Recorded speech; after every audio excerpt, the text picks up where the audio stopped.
The Fox 61 News at 6 starts now.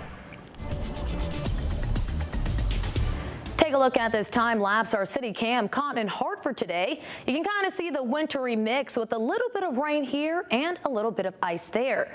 Thank you so much for joining us for the Fox 61 News at 6. I'm Annette Montgomery.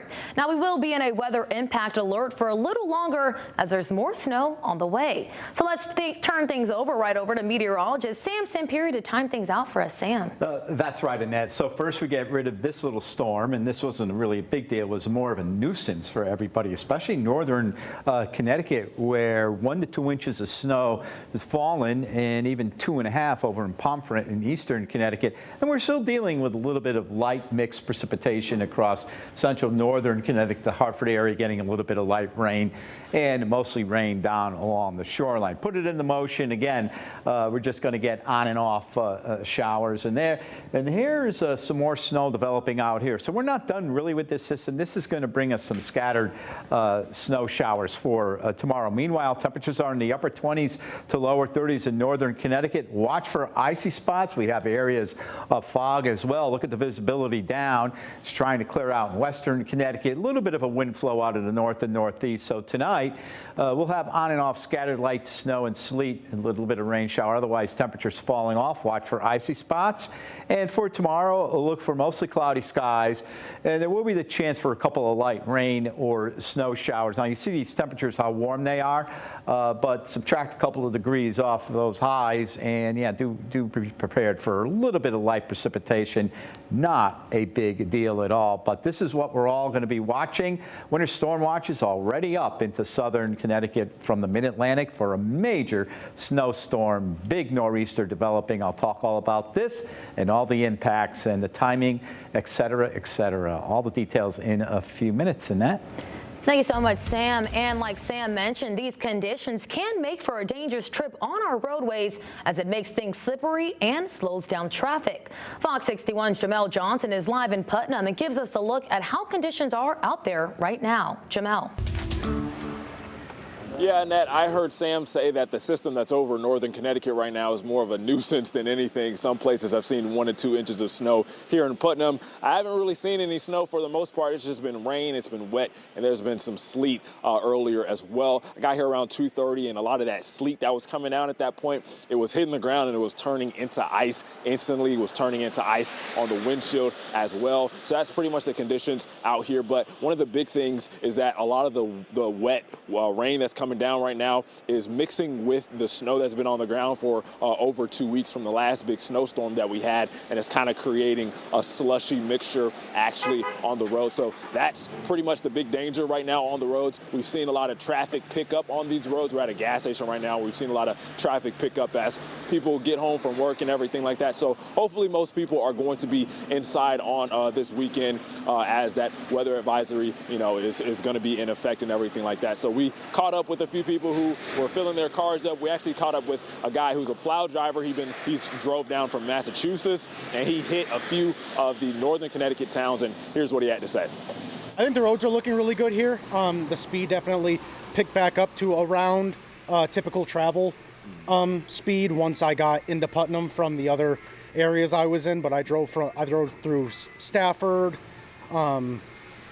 Somers, Connecticut, all out, Westmore, and Woodstock was a little slippery, but the roads are definitely clearing up the longer that the town guys are staying out there cleaning things up. And like I said, that weather advisory is in effect. So just be mindful if you're on the roads and steer clear of any DOT trucks or any public works vehicles that might be on the road, so don't get in their way. For now in Putnam, Jamel Johnson, Fox 61. Thank you, Jamel. A lot of helpful information. And remember, as winter weather moves into our state over the next several days, make sure you have the latest weather impact forecast. You can do that by downloading Fox 61 Plus on your smart TV and stream now for free. This evening, we have a breaking news update. New Haven's former police chief was officially charged today. Carl Jacobson turned himself into state police. This comes after city officials say he admitted to stealing thousands of dollars from a department fund. But now new documents show that problem was much worse. Fox 61's Tim Lateau is live at City Hall with what the mayor is now saying. Tim. And it's been an upsetting and shocking day for the mayor and his staff. Mayor Justin Elicker just left a few minutes ago, and now he says that only today he found out that former police chief Carl Jacobson allegedly stole tens of thousands of dollars more than he admitted to, and that it all stemmed from a gambling problem, according to the arrest warrant. Now, Jacobson has been charged with 2 counts of larceny in the first degree by defrauding a public community. Court records reveal he allegedly stole more than $85,000 from the police department over the course of 2 years, even though he originally only admitted to stealing $10,000 back in January. The majority of the funds allegedly stolen were from the Confidential Informant Fund, which the department uses to pay sources for information regarding violent crimes and illegal narcotic sales. Jacobson's arrest warrant cites a gambling problem as the source of the need for more money. In the span of a year, he lost more than $200,000 gambling while wagering more than $4 million. The warrant says just before Christmas, Jacobson gave an assistant chief $2,000, but then took half of it back and left an IOU note. He also asked a colleague for a personal loan of $500. His actions were discussed by the assistant chiefs, and they immediately confronted him. According to the warrant, he begged his assistant chiefs not to turn him in and that he would pay the money back. Another point the mayor says he was just made aware of today is that $4,000 of the stolen amount was from the Police Activity League, the city's youth organization run by officers. When we became aware, and whenever we become aware of any misconduct by any employee, we act quickly. And my hope is that that gives the public trust that even at the level of police chief, if there's some sort of employee misconduct, we will act quickly to hold people accountable. It's a commitment that we make to our residents, and that's a commitment that they deserve. And Jacobson has been released on a $150,000 cash bond. And Mayor Elicker says that while it's a difficult day for the city, he hopes that the public is able to see the transparency that the city has had throughout this process, and that they will continue to do so as well. For now, live in New Haven, Tim Lateau, Fox 61. Thank you so much, Tim. And you'll find more coverage of the former New Haven police chief's theft case on our free Fox 61 app. Just use the QR code on your screen to download it or go to fox61.com 24/7.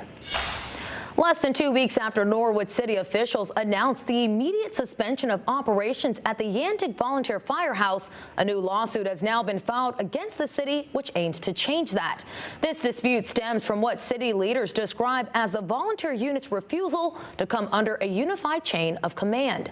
Fox 61's Aaron Coogan is in Norwich tonight with what that lawsuit claims and what this means for public safety moving forward. Well, here it is, filed on behalf of not only the Yantic Volunteer Unit, but 4 out of the 5 volunteer departments throughout the city of Norwich. This 41-page lawsuit looks to serve as a lifeline to preserving volunteerism throughout the city. But as city manager John Solomon, who finds himself on the other side of this lawsuit, argues it's actually going to complicate coming to a resolution.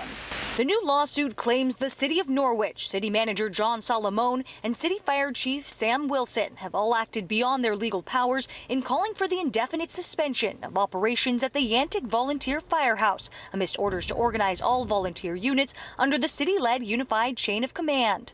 Quote, the suit is aimed at the basis of the authority used to remove Yantic from fire and EMS service. A post to Yantic's Facebook page reads, this is the same perceived authority that's being used to justify drastic changes all across the Norwich Volunteer Fire Service, end quote. The 41-page lawsuit has been filed on behalf of 4 out of 5 volunteer units throughout the city. Yantic, Taftville, Ockham, and Laurel Hill have all signed their names to the suit. East Great Plain was the only volunteer department excluded, as they've agreed to operate under the city's order. So what does this mean for the immediate future? When you have a lawsuit, it complicates the discussion. City manager John Solomon, who's named in the lawsuit, says the new litigation only prolongs coming to a resolution. Unless I get permission from the volunteer companies, I can't talk directly to them.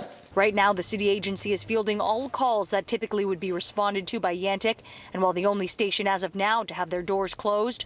Are the other 2 volunteer departments that are listed on the lawsuit going to see a similar fate to Yantic? Possibly. How can we be assured that when the different parties go to a fire, that they'll be working together? Solomon says it's a matter of public safety, and a legal battle, he says, will fall the city's way. There have been similar cases that have gone before the court in Connecticut, and even to the Court of Appeals and were struck down. So there's precedent already for what we're doing. So we're very confident. Meanwhile, one of the primary concerns for residents during all of this was if it could happen to Yantic, could it happen to my neighborhood volunteer department as well? A rally in support of those volunteer departments is scheduled for next week. In Norwich, Aaron Coogan, Fox 61. Today, progress was made at the state capitol on a bill that looks to ban cell phone use in schools. The biggest teacher union in the state has now joined lawmakers to voice their support for the legislation. Fox 61's Alicia Hercules is at the capitol with more on how this bill could change classroom policies across the state and why not all parents are on board. Right now, school districts are allowed to choose their own policies for phones, but a new bill would require students to keep their phones in a locker or secure pouches throughout the entire school day. The co-chair of the Education Committee thinks this is a great idea, but some parents I spoke with say they disagree. I do not think they should be banned. Christina Santiago says she'd rather her daughter have her cell phone on her person. I have a daughter who has a little mental issues, so when she has breakdowns or whatever the case is, I would like to be notified, especially by her. State leaders have shared their hopes for a bill aiming to stop students from constantly checking their phones throughout the school day. Several school districts in the state have already implemented some form of a bell-to-bell ban. Jennifer Leeper, the co-chair of the Education Committee, says cell phone usage in school has become a major issue. This has been a major disruptor in the development of our young people. She says the bill would allow for students to focus less on cell phones and more on genuine connections. Leeper says separating students from their phones completely is the best way to prevent distracting phone usage. So even being in your pocket or in your backpack, you still are having that compulsion to check your phone. But parents like Brenda Villafane think locking up students' phones for the entire day could be dangerous. Which it doesn't help. If anything is happening, it's in the locker. Despite her concerns, she says she sees both sides of the issue. But I do understand it being a distraction. So I'm in the middle.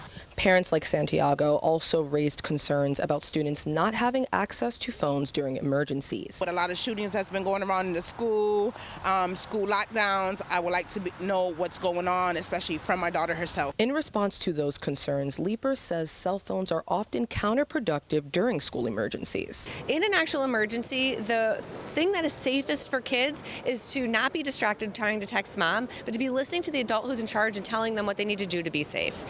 The bill would still have to pass the House and Senate after committee review before it's signed into law by the governor. In Hartford, Alicia Hercules, Fox 61.